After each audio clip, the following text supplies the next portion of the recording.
Hi, this is Patrick Barb, and I'm reading my story from Across the Universe, Tales of Alternative Beatles. Uh, there's a QR code here if you want to pause the video at some point and scan it. That'll take you to a page directly where you can buy the book. And so now I'm going to read When I'm Number 64. Hello, I'm Paul, and I've died 62 times. But don't worry, this isn't going to be one of those sad stories about dying. That's not my story, at least. For me, dying is more like what really bad food poisoning is for most other people. It's bad at the time, but then you come out okay on the other side. And it certainly gets easier after you've done it 62 times. Number 63. Take this most recent spin to the afterlife and back. I was on tour in the States. There I am, doing a little show at one of their baseball stadiums. Real intimate venue, right? When my heart gives out backstage, just as we're supposed to go back out for the encore.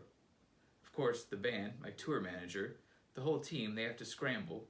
They sent out one of the roadies to tell everyone I got a sore throat and couldn't continue, which was true to a degree. A dead man's throat is pretty sore, and I definitely wasn't going on. Still, I hate when I'm dead and other people have to make up those excuses for me, especially when it's to the mums and dads, not to mention the grandmums and granddads, who bring their families out to see me play the songs I wrote when I was a kid and had only died a handful of times. Bet they wouldn't care as much if I chuffed it during one of the new solo songs in our set list, though. I suppose it's the price I have to pay for my condition. It's either have someone tell a little white lie, or have them tell everyone the truth. Paul's dead, but don't worry, he'll be better in a few days. Number 2. I'll never forget that first time when someone looked me right in the eyes and said, "You've been dead." That was the first time I met my friend, and soon enough bandmate, John. I'd heard about John from around the way. Heard he was quite good, playing in some of the skiffle bands around Liverpool. Or maybe it was that he'd heard I was the good one. The particulars started to get a bit hazy after so many years and so many deaths, mine and others. No matter who had heard of whom first, forces conspired to bring the two of us together. Two lads who stayed up too late listening to the American rhythm and blues records that they got on import from their local shops, and who maybe kind of had a little something going on musically between their ears. But we learned all those things later. In that first meeting, though, there was just this grinning little madman who looked me up and down, the way only John could, with a twinkle in his eye like he was just about to let you in on the secrets of the universe, and said, "You've been dead." I didn't have a good response. I nearly dropped my guitar into the dirt right then and there. I grabbed for it by the neck, feeling the strings cut into my palm as I did so. I drew blood. It hurt like you wouldn't believe, but I wanted to seem cool, so I didn't let go. I asked John, "How did you know?" It was a genuine question. I wondered how he could have possibly been around that night 1 week ago. I'd snuck out after lights out, walking by the Mersey, trying to memorize the lyrics to a song I'd heard in a dream. There didn't seem to be a soul out in all of Liverpool, except for me, dear soon-to-be departed Paul. So was John hiding somewhere when I wasn't looking where I was going, and my shoe hit a spot of thick, slick mud along the river's edge and I fell down? The last thing I remembered was the rushing water over my head. It filled my nostrils like cream into a puff pastry. That was the first time I died. One thing was certain. There was no way this John could know that I woke up, the same old me, just not as waterlogged, in a strange room in a building I'd never seen before. Someone left clothes for me and just enough money to get back home. I especially appreciated that last bit, when I stepped outside and found myself in London of all places. A lorry blasted its horn at me as I stood in a daze at the intersection. I still remember what I read on the street sign at the corner. Abbey Road. John smirked, looking down at the blood drip as the blood dripped from my palm and raced crisscross patterns down the neck of my guitar. Once he caught my eye, he spit in his own hand and offered a shake. "You're a madman, aren't you, McCartney? Give us a shake, then, and we'll see if some of your death magic won't rub off on me, eh?" You probably know most of the rest of our story, or at least you know the version our publicist let out into the world. That old familiar story of how I brought along little Georgie, and then John brought in his friend Stu from art school, and of course there was Pete. banging away at the drums as best he could, I suppose. We played a bit around Liverpool, but no one cared for us, even the folks who knew us. So at the time it made sense to go somewhere where no one knew us, and no one cared for us. Number 3. I died again in Berlin. It happened the same night Stu got hit in the head while loading some of our equipment into the van that we took around between gigs. I don't know why he tried to get it all in there by himself. I suspect he was just trying to impress us, trying to impress John. Nothing quite as tragic for me, just too many speed pills and some spoiled bratwurst for dinner, and it was bye-bye Polly. Looking back, that second death probably played a not insignificant part in getting me off meat. Again, I woke up in London. This time I heard music pulsing from one of the floors above. The same bits of a song played over and over again. It sounded like someone had a melody, but they were still searching for the hook. When I stepped off the train back in Berlin, John was waiting for me. "Stuart's dead," he said, "and so were you." When he said that last bit, it was part question and part threat. We sat on a bench near the train station. He told me about getting the news that Stu had died, and how it reminded him so much of getting the news when his ma got hit by a car. "Well, I haven't died from getting hit by a car yet, but when I do, I'll be sure to tell you what it's like," I said, hoping that I'd learned a little something about the sense of humor of my dear friend Mr. Lennon. And man, did he howl with laughter, so loud and sharp. It sent the old harsh-faced women heading out to work early in their kerchiefs and aprons, scrambling for safe purchase in nearby doorways. It was like John was a feral cat pissing about to claim the whole world as his territory. He stopped laughing, just like that. He put his hand over mine and asked, "But what is it like to die, Paul?" So I told him. At least I told him what I could remember. I suppose the most important bit I shared was that feeling, right when it happens, of absolute certainty. I'm dying, and soon I will be dead. Then I told him of those past 2 times when I woke up and thought, I was dead, but now I'm not. I suppose that bit's unique to me, though I haven't spoken with everyone in the world, so I can hardly say that I'm 100% confirmed on the point. Still, I think it helped him in the moment to hear from someone who'd been to the other side. "With those cheekbones, you'd think Georgie was the undead ghoul among us," he said. I told him I didn't think that was a very funny thing to say, though of course it was. We came home to sold-out shows at the Cavern, and to Ringo and to Mr. B. Epstein, who promised to make us famous. "Clothes make the man, and make the mania," he'd tell me after a few too many cocktails with his head resting against John's lapel and John's own head off in the sky with diamonds. Epstein got us to trade our leather jackets, belts, and pants for bespoke suits. The change was fine by me. Those leathers had gotten me in at least one spot of mortal danger from German tough guys telling me I must "think I'm a bad man, huh?" Number 5. After the wardrobe change, I looked back fondly at getting to walk past those same toughs, me alive as alive could be without a stab wound or bullet hole to show, and watching their faces go white as the sauerkraut in their serving bowls. Interlude. They had to carry me. George on one side and Ringo on the other, with John walking backward in front of me, making those faces of his, the whole way into Abbey Road Studios the first time we recorded there. "Everything all right, Paul?" Ringo asked before sitting down behind the drum kit they'd set up for him in the corner of the studio. "Oh, sure, Ringo, sure," I said. Even back then, when we were those kids playing at being adults, Ringo was the sweetest old man I can remember knowing. I just didn't have it in me to confide in him that this building was the same place where I'd wake up and get back to living after each and every time I'd died. So I shut my mouth and played our music, including some of the songs John and I had scribbled down together. It wasn't until the second session at Abbey Road that I even worked up the nerve to go up to Mr. Martin and ask him if he knew what went on below the studio.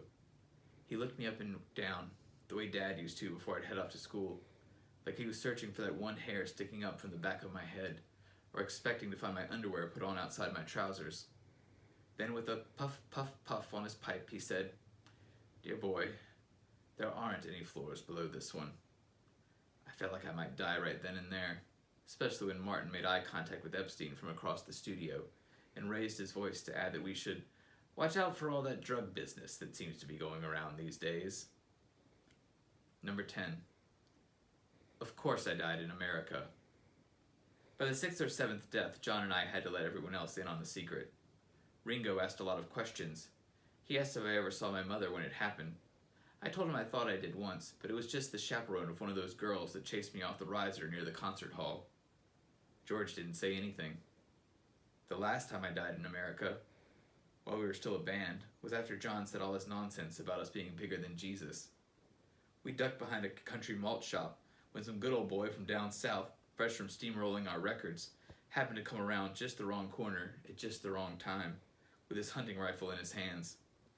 When I woke up that time, I walked into the studio and found the other three already set up to record. Think that'll probably be the end of touring, eh lads? They didn't look up from their instruments, just gave three nods from various corners of the recording studio. Later, John held open a cab door for me. As I climbed in, he whispered, "You know, Jesus only did the dying and coming back trick once." The crew and tour managers were a bit upset by the decision to stop traveling, but then I explained they wouldn't have to reach into the funds and pay off all those witnesses to my many deaths. "Step right up, ladies. Buy your t-shirt, lunchbox, vinyl records, and a lock of the dead man's hair." The next day when we'd finished recording, John leaned into the microphone whispering again, but making sure everyone in the studio could hear. "Why don't you just tell everyone you're dead?" I was on the floor, snapping my bass up in its black case, with the luggage stickers on it from airports the world over. I shook my head. "But I'm not dead," I said. "But you have been." The exchange was a lot like our songwriting. You'd get John started with a concept, a theme, an image of a pretty girl's smile, and before you knew it, he'd be off somewhere else, somewhere maybe vaguely dangerous.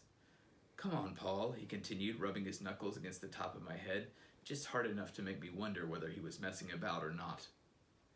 "Dead sometimes or alive, what's the difference?" I shrugged him off and inhaled. I let the air out nice and slow. "Well, that for one," I answered. "Oh, you're no fun," he said. He stormed off, leaving me alone in the studio. Number 11. Of course John got his way. John always got his way eventually. I suspect if you could have gone inside his head, you'd find a whole mythology mapped out, featuring a replacement Paul and forged birth certificates and tragic motor car accidents he transposed from his own personal suffering. But what we ended up with instead was just some cheeky backward recordings and goo-goo-gajoob. Still, it was fun to hear all the conspiracy theories winding their way back to us. "The Paul from before the accident and the one after don't even look the same," was always my favorite line, as if anyone ever really looks the same. Number 17. When Linda saw me die for the first time, I felt terrible. It felt even worse to have her waiting for me when I came back. I stood up and she stood too, holding my clothes out for me. She kept her eyes on the ceiling. Once I was dressed, she slapped me hard across the cheek. I could feel the sting of it from my ear to my neck. I asked her, "How did you get in here? No one, not even John or the others, have ever been in here." She smiled and kissed my cheek, right in the spot where she'd just slapped the hell out of me. "None of them are me," she said. "And besides, if we're going to be together, I get to have some things about me that are unexplained as well." Later, we stood under a red light in the makeshift darkroom she'd set up in one of the rooms of my London flat. We watched pictures develop. They were ones she'd taken of my dead body, another old body chucked in an incinerator and sprinkled across the cobblestones of London town. George told me once that John and Ringo used to sprinkle some of me into their joints. I never did follow up and ask him if it was true. Linda asked, "Is it okay that I took these pictures?" Of course, I said. "I want you to do it every time until..." I didn't know how to finish my sentence. Number 25 to 30. The breakup of the band went pretty bad for me. Number 35. After John got killed, I vowed to quit dying right then and there. Just stop cold turkey. I remember lying there in bed with Linda after we'd gotten the kids down. We talked about the afterlives, the ones our mums and dads taught us that their mums and dads had taught to them, and the ones we learned from the Maharishis and gurus and John's instant karmas. "But I don't resurrect as another life form," I said, when Linda suggested the latter might provide some clue to my condition. "It's just me, and then me again and again." "Well, you're also no angels, and yet you have wings," she said, before giggling so hard she rolled off the bed. Ringo was right when he told me I'd be a bad influence on her. The next week, there was a package in the mail, wrapped in robin's egg blue paper, with our address written out in that delicate razor's edge precision that only Yoko could produce. Inside there was a smaller box on which he'd written, "Dear Paul, John kept this in our safe and told me to give this to you whenever he died, so now it is yours." I opened the smaller package. There was another note, its handwriting unmistakably John's this time. "I'll be waiting for you." I tore open both packages standing right there at the end of the drive. I had my head buried in John's note, and Linda was fussing with the kids in the car as she backed out into the road. Her foot slipped on the accelerator pedal. After I woke up below Abbey Road, I told the no one there waiting for me. "Not this time, John." Number 48. "I wouldn't want it if you could give it to me," Linda said. Her forehead was wrinkled like bed sheets, and the kids were waiting and crying outside the hospice room. I could almost see through her. I could watch the blood pumping slower and slower, see her traitorous, negligent chest rise and fall without the same spark that once had filled her every breath and exclamation. She wanted me to tell her about all the dead people I knew. I sat by her bed and told her about my mom and my dad, about Brian, and about John. I told her about George and about Ringo.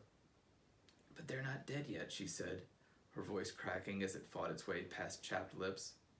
"No," I answered, "but they will be." I told her about visiting the site we'd picked for her grave. I'd gone off looking at the clouds and thinking up a new song. I told her I fell right into an open grave. "Luckily for me, it's a lot quicker to travel back from London these days," I said. She smiled, and I knew I still had her. Number 63, again. They come a lot faster these days. If I'm being honest, the backstage heart attack is about as sexy or as exciting and dangerous as they come. Most times they just happen. There I am one moment, up in the recording studio at home, or down by the stables, or bouncing one of the grandkids on my knees, and the world is so much these days. And when you die and come back and you hear people crying outside, you start to see the stress fractures of the foundation. I know what John would say if he was still here. And now the fun begins. But John's dead, and I'm alive again. Number 64. I don't think it would shock anyone to see me die again. Most times they look surprised just to find that I'm still here. Let's let this be the last time, okay? Please, let it be. Number 640. Hello, I'm Paul, and I've died 6... Sorry, I thought there was someone else here. I thought someone was listening, but there's no one else here. There hasn't been someone else for so long. Of course, if there was someone, I'd want to sing them a song. That was always my thing, right? I was going to sing us to a better world. But I can't even do that. Each time I die, I don't go backward. I don't wake up with the mop-top haircut and the wink and the Nehru jacket and the hey, hey, hey, hey choruses. I just go forward as the rest of the world dies around me. Now my vocal cords are fried, and I can only see so much of the world through the cataracts covering my hazel eyes.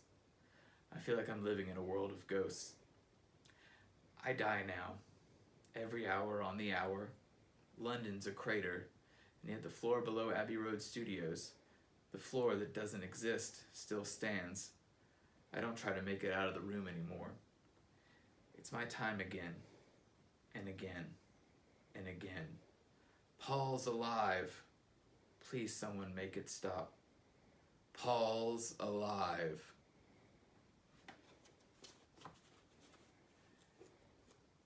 And again, that was from Across the Universe, When I'm Number 64 by Patrick Barb.